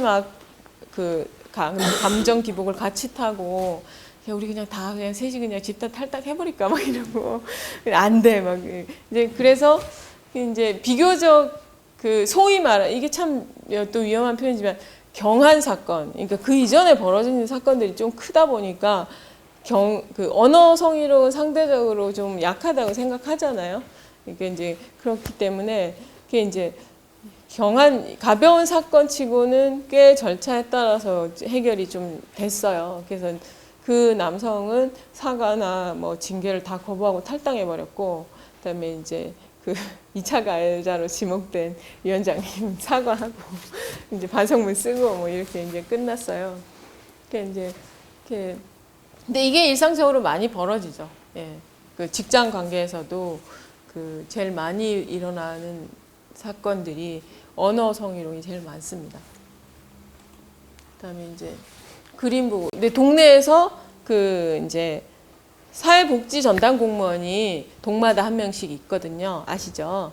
이제 그분이 권력자예요. 사실. 왜냐하면 복지가 필요한 주민들에게는. 그래서 뭐 공공 일자리 원하는 분, 시니어 일자리 원하는 분 다 그분한테 가서 되게 좀 잘해달라고 요구를 많이 하시고 또 수급 받는 과정도 그분들이 심사하고. 근데 이제 우리 동네 어떤 그 여성의 남편이 저를 찾아왔어요. 이제 뭐 검색을 하다 걸렸나 봐요. 그래가지고 와가지고 부인이 공공 일자리를 하고 있었는데 복지 담당 공무원한테 성희롱을 당했다는 거예요. 그분이 이랬어요. 그러니까 그 이제 그 여성이 출근만 하면 막 그때가 내 이름은 김삼순이 되게 히트치고 있었던 때거든요. 김삼순하고 현빈하고 뽀뽀하는 사진 이렇게 월페이퍼에 둥 띄워놓고 야한 사진 계속 교체하고 뭐 너랑 이러고 싶다는 둥 이런 이제 개들이 막 치고 그러니까 이건 위계잖아요. 예. 그래서 이제 그 공무원 조직은 그게 좋더라고요. 제가 이제 그 해결하려고 쭉 찾아서 보는데 징계 자체는 되게 약해요. 특히나 이게 민원인 상대로 한 잘못이기 때문에 굉장히 중요하잖아요. 주민 상대로 한 거고 그 권력의 관계에서 극명하게 드러난 거라서 공무원 사회가 그때 들여다보니까 동료 여성 공무원들한테는 안 그래요. 예. 그런데 항상 취약한 민원인들에게 그런 문제들이 은폐돼서 발생을 하더라고요. 그래서 실제 징계는 너무 약해요. 뭐 감봉 뭐 가까이도 안 가고요. 그냥 심할서 뭐 요 수준이에요, 거의. 그런데 이제 공직사회가 경쟁이 치열하다 보니까 그게 되게 치명타가 되더라고요. 네, 그래서 그 양반이 막 되게 진짜 안타까웠던 게 아까 그 앞에 사진에서 이제 본 거랑 비슷하게 그 공무원 분 아내 되시는 분이 저한테 찾아와가지고 막 살려달라고 그러는데 미치겠더라고요, 솔직히. 남자 똥 싸주려고 아내가 와서 막 저한테 그분이 왜 저한테 사과를 해요? 그래서 진짜 정말 희한한 일들이 뭐 있고. 이제 이런 경우 직장에서 많아요. 이 모니터에다가 음란 동영상 띄워놓고 일부러 노출시키고 이런 것도 되게 많고요. 그냥 환경적으로 이제 이제 여성이 상대적으로 소수인 조직 내에서 남성들 전체적으로 굉장히 위협적인 분위기나 성차별적인 분위기를 조성하는 것들 그런 것도 다 환경적 성희롱에 들어가서 규제가 되고 있는데 그 남녀 고용 평등법이나 이런 데서 직장 내 성희롱을 규제를 하긴 하는데 규제가 참 솜방망이라서 좀 상당히 사문화되어 있는 쪽으로 가고 있어요. 그러니까 1997년에 서울대 그 화학과 교수 사건으로 그 변호인이 박원순 시장이잖아요. 그래서 그 처음에 발생했을 때 진짜 굉장했던 게 그 피해 여성이 실명 대자보를 공개를 하면서 사건이 시작되잖아요. 근데 학내 분위기도 놀랬어요. 뭐 이깟 일로 이런 분위기가 진짜 다수였어요. 예. 그래서 지금으로서는 상상이 안 되는 것도 상당히 많이 우리가 이 성평등 관련된 상식이 진전된 상태인 게 드러나는데 그 당시에는 보통 학내 대자보 붙는다는 건 상당히 좀 그 진보적인 청년들이 보잖아요. 보는데도 뭐 이간 일로 뭐 이런 분위기가 있었어요. 그래서 여학생들은 되게 놀랬죠. 그리고 그 사건이 최종적으로 해결되는 데까지 진짜 오랜 시간이 걸리잖아요. 결국 형사적으로 해결을 못하고 왜냐하면 규제할 법이 없는 거예요. 한국 사회에 소위 그 정도의 성폭력을 규제할 수 있는 법이 없어서 결국 민사로 손해배상 청구를 해서 일부 승소를 하고 이제 그러면서 이제 직장 내 성희롱 문제를 규제하는 게 뭐 형법은 아니고 이제 남녀고용평등법 이런 형태로 이제 생기게 되죠. 그래서 이제 성폭력과 관련된 잘못된 통념들 낯선 사람에 발생한다는 건 아닌 건 아시죠? 다들 잘 아신 내용이고 실제 면식범위 70%가 넘어요. 어이구야. 잠깐만요. 왜 안 나와? 지워졌나? 예, 실제 면식범위 73% 제일 최근 통계 봤을 때 그 정도 나오니까 그리고 이제 특히나 장애 여성 성폭력 사건은 100% 거의 동네 이제 그 친인척들 뭐 오빠들 막 이런 사람들이 다 가담자가 되죠. 그리고 이제 끝까지 저항하면 성폭력은 불가능하다. 침묵은 동의. 뭐 이런 건 새삼 얘기할 필요도 없는 것 같아요. 이제 그 관련돼서 제일 유명한 그 영화가 피고인이라는 영화, 너무 오래돼서 아마 그걸 얘기하면 이게 연령대가 나오는데 예, 조디 포스터 나왔던 영화죠. 조디 포스터도 참 독특한 아이콘인 것 같아요. 그 여성이 나온 영화들이 보면 되게 강인한 여성인데 되게 극악하게 성폭력이나 폭력에 노출되는 캐릭터로 잘 나와요. 나는 그 사회 심리도 좀 궁금해요, 솔직히. 그 여성이 레즈비언인 건 굉장히 일찍 알려져 있었잖아요.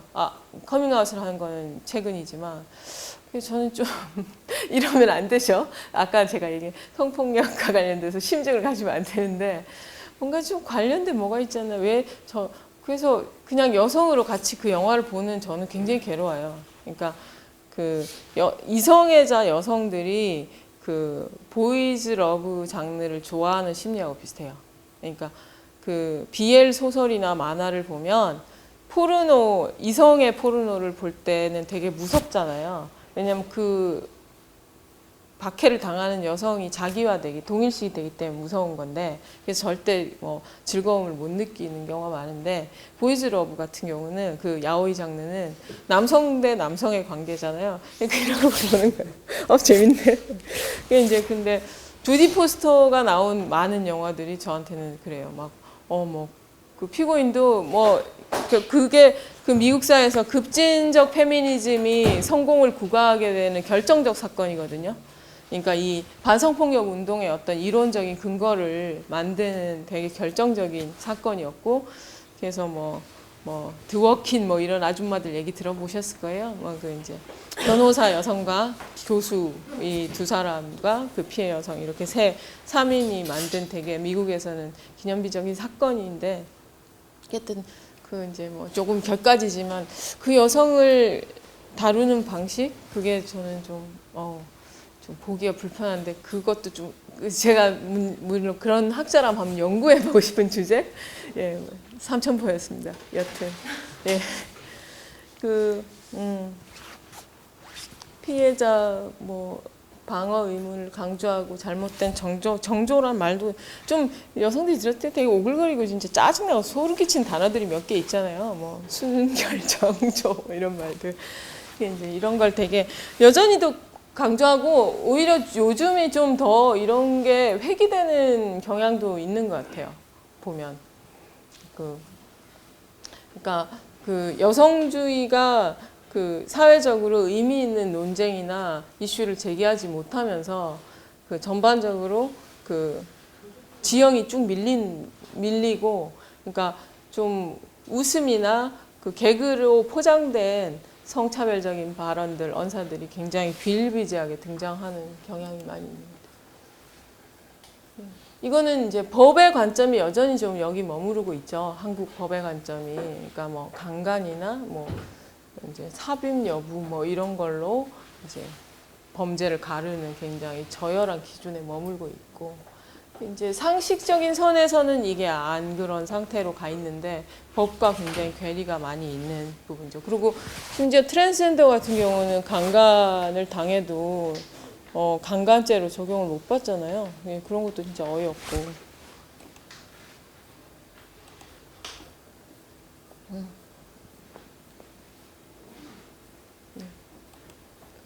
그래서 남성들한테도 성폭력이 굉장히 많이 일어나요. 군에서 발생했던 일들을 아마 윤일병 사건 최근의 일이니까 기억하실 테고, 그다음에 직장 내 성희롱 사건에 2012년이었나? 제가 통계를 그때까지 봤는데 15% 정도가 남성 상사가 남성 하급자에게 성희롱을 하는 사건들이 신고된 데이터가 있더라고요. 그러니까 꽤 많이 벌어지죠. 그러니까 이게 권력 관계에서 발생하는 측면이 되게 많다는 게 드러나는 거죠. 군대 내도 그렇고요. 의도성 관련돼서 얘기를 하는데 술 먹어서 그랬다 더 때려야죠. 예. 예. 최근에 또 아이고 이분 또 나오셨네. 네.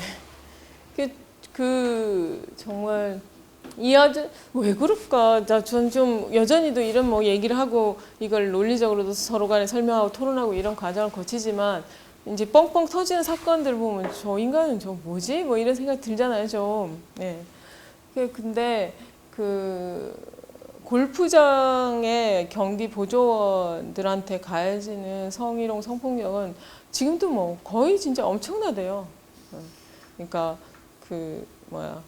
저야 뭐 골프 쳐본 적이 없으니까 이렇게 골프 쳐본 제 이제 오빠에게 물어봤어요.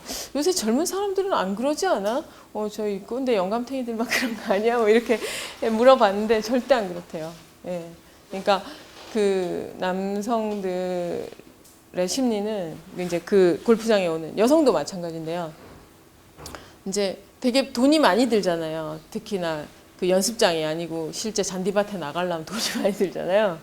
그러니까 거기서 왕이 되고자 하는 심리가 있다 보니까 거기서 상대적으로 약한 노동자들한테 정말 최악으로 대한대요. 예.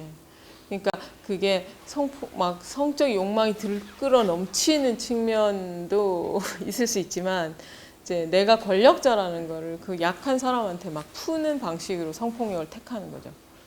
그리고 이제 여성들의 경우는 이제 또 이 직종이 미모를 굉장히 보잖아요. 이제 채용할 때. 그래서 이제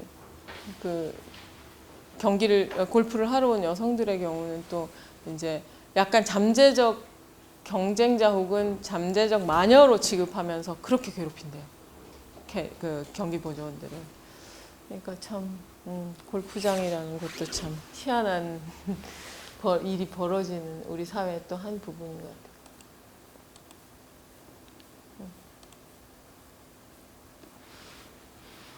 근데 이 논리들이 요새 이런 얘기 해요. 좀 궁금해요. 남성들이 나동협동이 어때요? 이런 얘기 해요.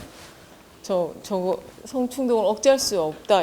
남성이 여성보다 성충동이 강하다. 이런 얘기를 하는 동시대 젊은 남성들이 있나요? 젊은 세대들은 많이 느껴요. 그래요? 이걸 이런 대화를 그런가요? 어떠신가요? 글쎄요, 어찌할 수 없다는 거는 아닌 것 같은데 평균적으로 강한 거는 테스토스테론의 영향으로 있다고 생각합니다. 그럼 에스트로겐은 어쩌고? 어쩌라고? 아니. 예. 그래서 이게 상당히 좀 많이 안 깨지는 통념이긴 한 것 같은데 이제 제가 만나는 사회관계가 우리 당원 동료들이나 뭐 지역에서도 생협에서 활동하는 분들 이러니까 이런 얘기들을 별로 안 해서 그런지 잘 모르겠는 거예요. 그러니까 강사로서는 좀 실격일 수 있는데 그래서 저는 이제 뭐 버벅거리는 느낌이 있을 수 있는데 그냥 좀 이런 얘기를 좀 많이 해봐야 되겠다 이런 생각이 들더라고요. 이 주제 관련돼서는.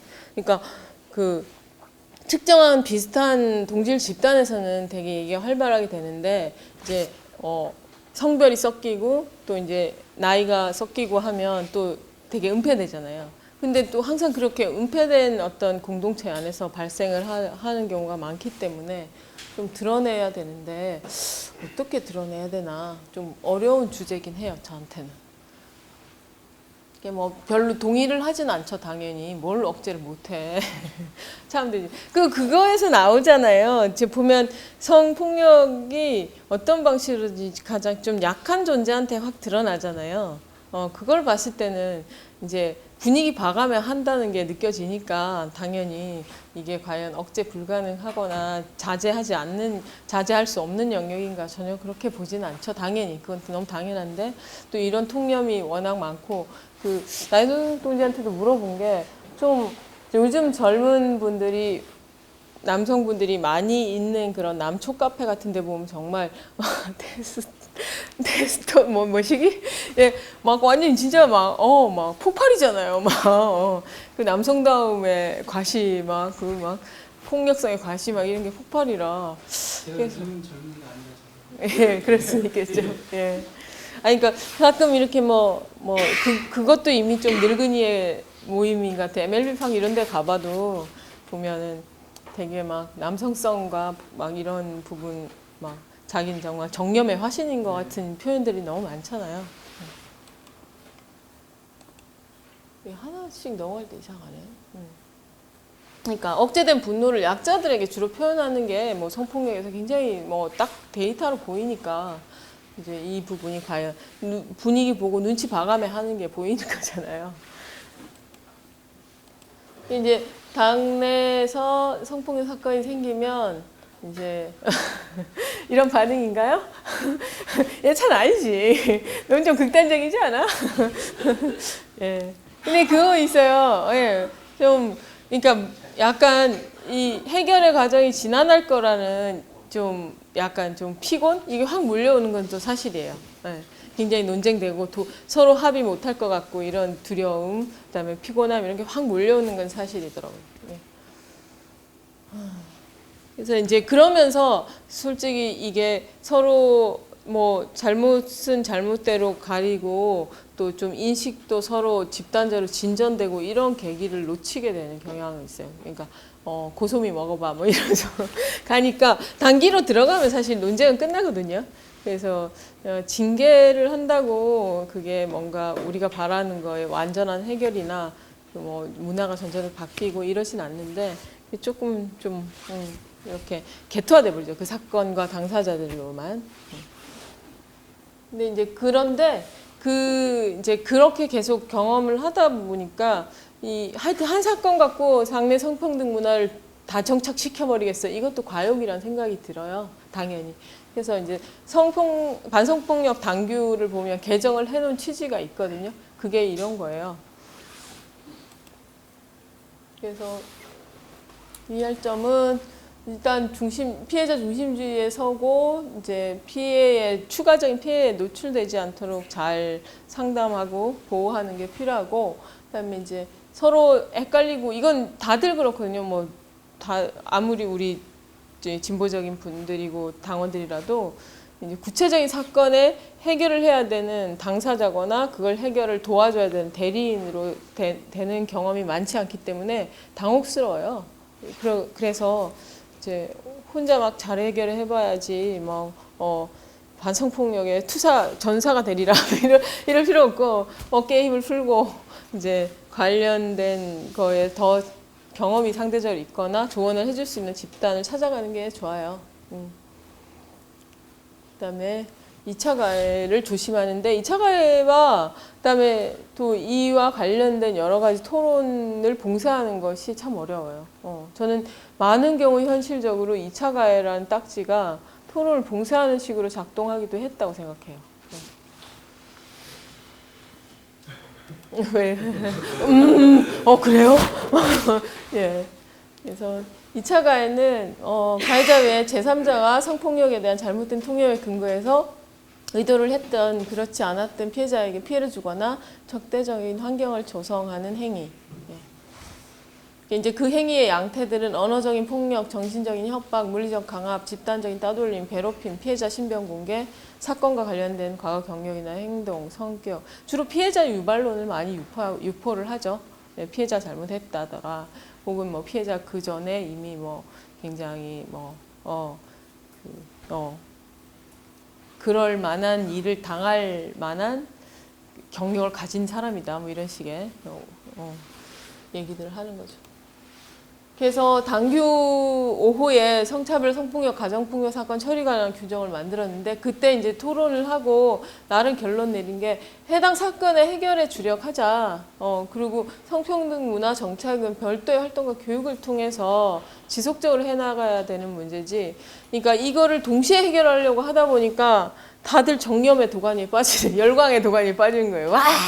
그래서 막 그러면서 해결은 해결대로 난망해지고 피해자의 또 피해는 즉시에 좀 확실하게 해결이 안 되면서 마음의 상처와 응어리가 더 많이 남고 이 조직 자체를 되게 불신하게 되고 또 이제 가해자는 또 가해자대로 왜 나에게 항변의 기회를 주지 않아? 막 이렇게 또 되고 뭐 이런 일들이 많아서 조금은 이제는 분리할 필요가 있다.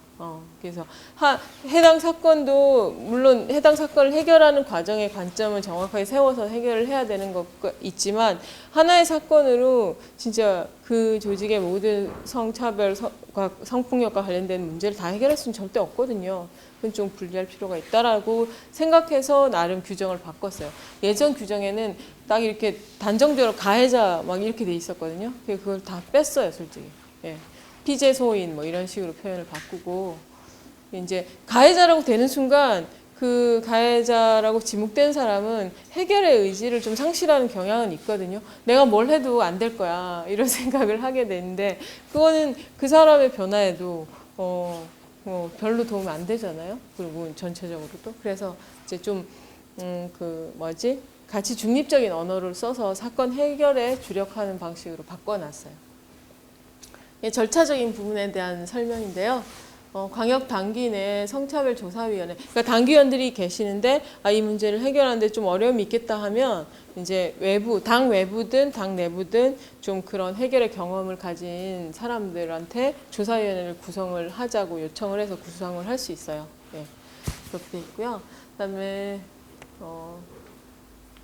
뭐 비밀 유지 이런 건 당연하고 임시 조치도 가능하고 구상권 청구 이런 부분은 뺐어요.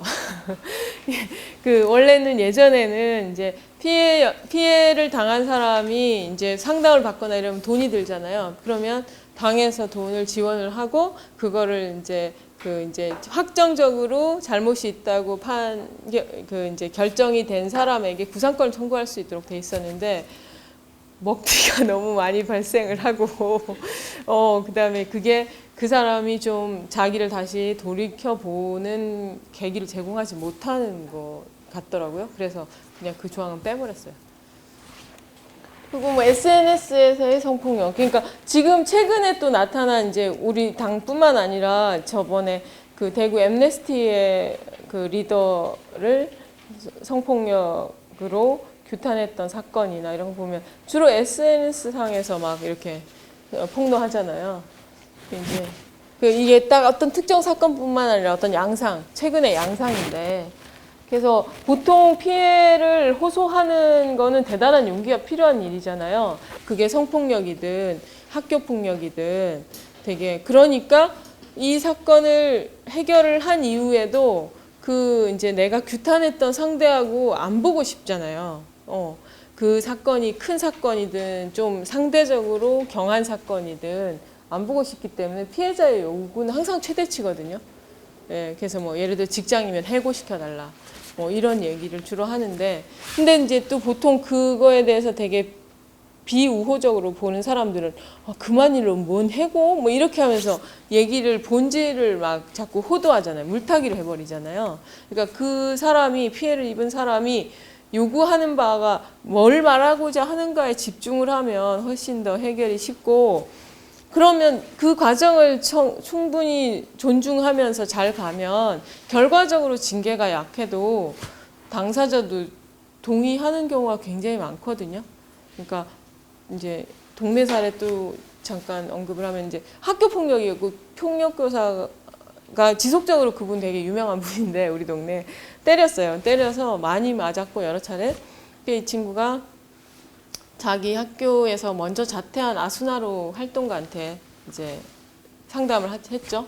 그래서 그 상담 받은 친구가 지역사회 이제 시민사회단체에 공대회를 꾸려달라고 한 거예요. 그래서 꾸려서 이제 대응을 하는데, 이제 그 피해 학생 진술서에 보면 그 해직을 원한다고 돼 있어요. 돼 있는데 저는 뭐 그건 굉장히 당연하다고 봤거든요. 근데 그게 대책위의 요구사항은 아니잖아요. 그런데 이제 정교조하고 이제 사립학교인데, 사립학교는 특징이 선생님들이 평생 거기서 같이 보니까 뭐 정교조, 안전교조, 교총 뭐 다 동료애가 되게 강하거든요.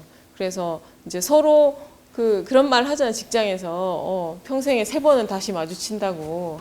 근데 그런 게 있기 때문에 서로 되게 많이 감싸줘요. 그래서 생각보다 좀 놀랬던 게 이제 진보적인 교사 단체에서도 그 문제를 전면화시키고 공개하는 걸 저희한테 되게 하지 말았으면 좋겠다는 입장을 가지시더라고요. 그래서 좀 충격 먹고 학부모 단체도 좀 그렇고 그러니까 이제 되게 좀 어려운 상태에서 대응을 하는데 이제 계속 얘기를 했죠. 해직 충분히 그 사람이 왜 해직을 요구했는가 그것에 집중하는 게 중요하지 해직이라는 말, 그 해직이 관철되지 않으면 절대 뭐 아무것도 양보할 생각이 없다라는 게 아니다. 그렇게 해서 이제 해서 과정이 가서 그분이 정직 3개월이었거든요. 결과적으로. 근데 뭐 당사자들도 다 동의했어요. 흔쾌하게. 그래서 전 사실 또 좀 쫄았거든요. 이제 합의안을 만들었는데 이제 피해 학생은 전면에 안 나섰거든요. 저도 얼굴을 마지막에 딱 한 번 봤어요. 예, 그런데 이제 해결을 하고 그 합의안을 보여주고 갖고 가서 이제 대리인이 보여주고 동의하느냐라고 했을 때 전 동의 안 할 줄 알고 사실 좀 걱정했거든요. 그럼 다시 협상하러 가야죠. 근데 동의를 하더라고요. 그러니까 그 과정이 그 친구에게는 그분에게는 충분히 피해를 해결했다고 느꼈다고 하더라고요. 나중에 마지막에 만났을 때 이제 뭐 좋은 말 해준 거일 수도 있지만 이제 그게 더 중요한 건 그거라는 거죠. 예. 그래서 SNS에서 이렇게 할 건 뭐 규탄이나 파급력이나 이런 건 되게 좋은데 좀 사실관계에서 자기가 말하고 싶은 것만 말을 하잖아요. 대부분 화자는. 그러면 이제 그 다음에 복마전으로 빠지는 경우가 되게 많아서 조금 그러니까 그 성폭력이 굉장히 명예형이 된다는 거는 상당히 저는 진전이라고 보는데 그 명예형을 좀 과도하게 사용하는 경향에 대해서 한번 또 좀 같이 고민해봐야 되지 않을까 그런 생각도 있어요. 요거는 이제 이거 처음에 이제 원안 만든 분이 우리 최영 여성위원이시거든요. 최영 선배님 그 이름으로 우리 단계 검색해 보면 되게 많이 떠요. 예전에 사건 때문에 뭐 최영 낚였네 언어 성폭력과 캠페인질 이제 최영 동지와 콩사탕 동지에게 강력히 요구합니다. 뭐 옛날 사건과 관련돼서 이제 이분을 계속 이렇게 지속적으로 게시판상에서 마타도어 한 거를 이렇게 극명하게 보여주는 거죠.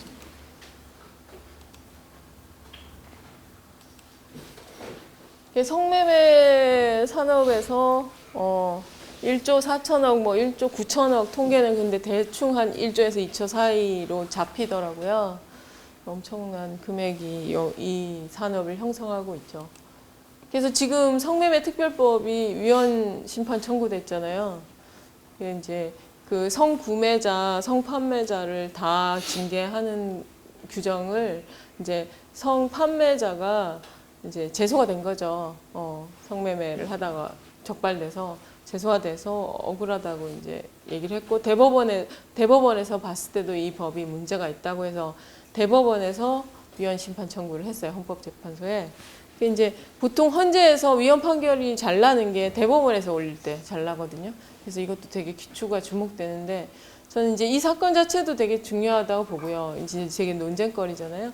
그리고 이제 각 나라의 법이 어떻게 규제하고 있는가도 잘 봐야 되고 이제 합법화했을 때 더 많이 늘어나는 사례들이 꽤 많고 그다음에 이제 한쪽만 징계하는 쪽이 그나마 규제적 효과가 많이 현상적으로 발생하는 게 사례가 더 좀 있고요. 더 많고요. 근데 이제 그 자체도 우리가 뜨겁게 한번 사회적 토론을 해봐야 될 주제인데 너무 안타까운 건 현재 이 사건의 중요함이나 무게에 비해서 너무 토론이 안 된다는 거. 그리고 최근에 진짜 유의미한 이슈들이 많았는데 다 놓치고 있잖아요. 그러니까 진보 정당도 여성계도. 그래서 참 이 자체도 너무 심각한 상황인 것 같아요.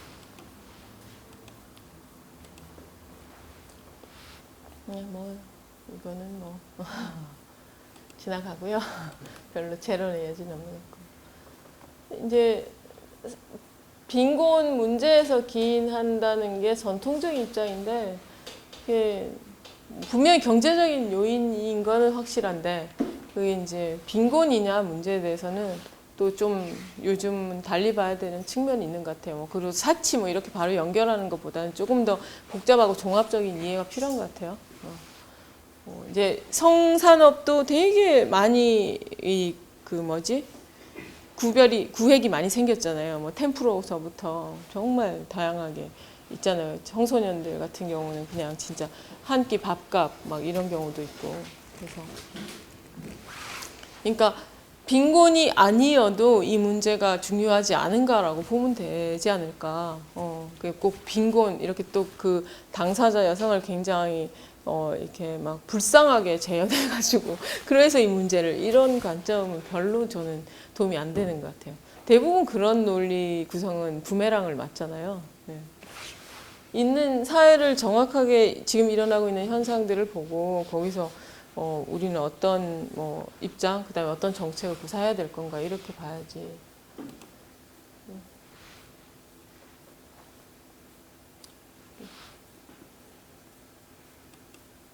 요새는 진짜 그 오피스텔로 진짜 많이 들어갔더라고요, 성매매가. 제 친구가 이제 신혼인데 오피스텔에 살았는데 그 오피스텔이 진짜 독특한 게 한 방에서는 의료 전문대학원을 가기 위해서 막 열심히 공부하는 스터디방이고 그 옆방은 유사 성매매 업소고 그 옆방은 로스쿨 또 하고 그러니까 주중에 막 그 스터디가 막 북적북적 공부를 하고 막 밤이면 성매매 관련된 업소들이 막 이렇게 성행을 하면서 그러니까 그 이제 아기가 태어나면서 소음이 너무 심해가지고 도저히 살 수가 없어가지고 딴 데로 이사를 갔다가 가더라고요. 그래서 지금 좀 대형 오피스텔에 굉장히 많은 임대 비중이 유사 성매매나 성매매 업소들이 차지하고 있어요. 그래서 이제 이것도 정책적으로도 사실 확정적으로 정해진 건 아닌데 대체로 지금 현재 여성계가 수렴되고 있는 정도는 합의할 수 있는 정도는 요건 것 같아요. 성매매 여성에 대한 비범죄와 합법화하고 비범죄하고 다른 건 아시죠? 예. 이제 비범죄와 요게 이제 공통분모고, 그다음에 성노동으로 보는 이슈가 있고, 또 뭐 합법화로 가자는 분들도 있고, 이제 아예 금지주의, 근절주의로 가야 된다는 입장도 여전히 굉장히 많고요.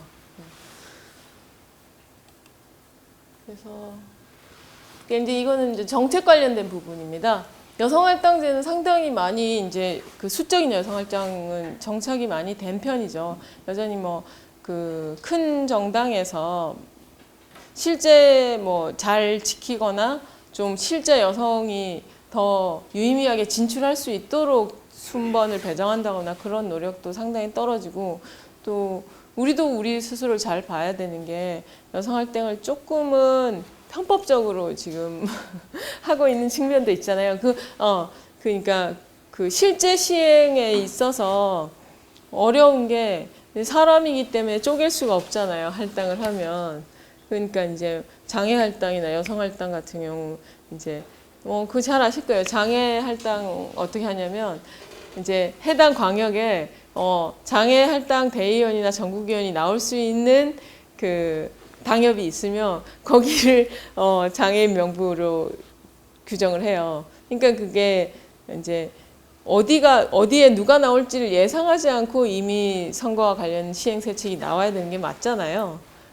그리고 누구에게나 그 기회가 열려야 되는데 이제 워낙에 나올 수 있는 사람 자체도 적고 이제 그러다 보니까 그거는 또 장애인들이 당원이 되고 정치적인 진출을 하기가 상당히 어려운 조건이 있기 때문에 그렇기 때문에 이제 상호적인 건데, 여튼 미리 예견해서 선거구를 정한다거나 이런 식으로 운영하잖아요. 그래서 이제 비율을 결과적으로 맞추는 방식으로 적용을 하는데 이제 좀 어렵죠, 그런 것도. 이제 여성 할당 30%는 꽤 이제 사회적으로는 저거는 되돌리기 좀 어려운, 당연히 해야 되는 거 아닌가 이 정도까지 온 게 상당히 제도적인 진전이고 인식적인 진전인데, 이제 구체적으로 지켜지는 면에서는 되게 후퇴를 많이 한 건 사실이라는 게 현주소이고요.